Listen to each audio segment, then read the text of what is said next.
Токму така, во моментов се наоѓаме во Центарот за управување со кризи, седиштето од каде што се надгледуваат сите потенцијални жаришта и точки од каде што можат да избијат големи пожари. За тоа како функционира системот и како камерите ги откриваат овие рани фази на пожари, во овие вести разговараме со директорот на Центарот за управување со кризи Мухамед Али, кој што ќе ни каже како функционира овој систем, како камерите функционираат, што покажуваат картите и како надлежните служби подобро се координираат. Господин Али, ја најпрво да ви заблагодарам за овој разговор, за овие вести и на почеток да ве прашам, може ли да ни кажете како функционира системот Македонски систем за информации и поддршка за управување со кризи и што покажуваат мапите за следење и управување со пожарите? МАКФИС е национален систем што ни помага на време да ги следиме и управуваме шумските пожари.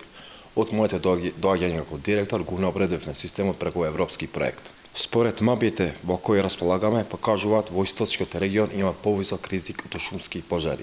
Додека во северно-западниот регион имаме понизок или среден степен од ризик од пожари.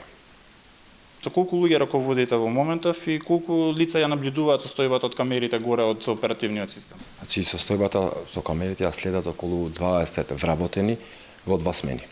Кажете ми како функционираат камерите за рана детекција на пожарите и на кој начин тие придонесуваат за подобра координација на надлежните институции? За прв пат од државата имаме системи за рана детекција на пожари. Овие смарт камери сме ги поставили пред 2 недели и покажуваат многу ефикасно.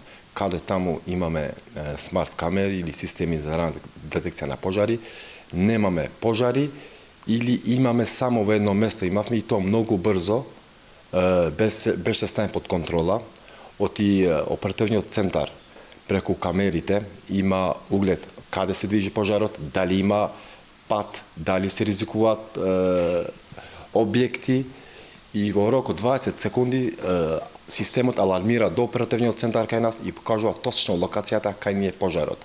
Со ова и координацијата ни е подобро со другите институции, со пожарните, со ДЗС, со национални шуми и други институции.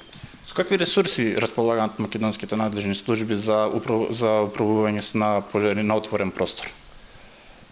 Ова година мислам дека стоиме подобро со ресурси. Од почетокот на пожарите имавме состанок со сите субјекти и побарав од нив да достават список со кои ресурси располагаме и веќе е прогласена кризна состојба, имавме состанок и од тој состанок ние што сме дел од системот видовме дека стоиме подобро во година и во однос на превентивата и во однос на оперативата. Така, господин Али, ја ви благодарам за овој краток разговор во овие вести.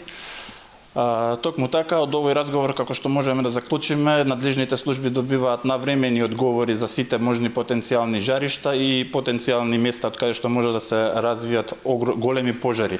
За сега толку од ова линковско вклучување, доколку имаш некакви прашања, повели.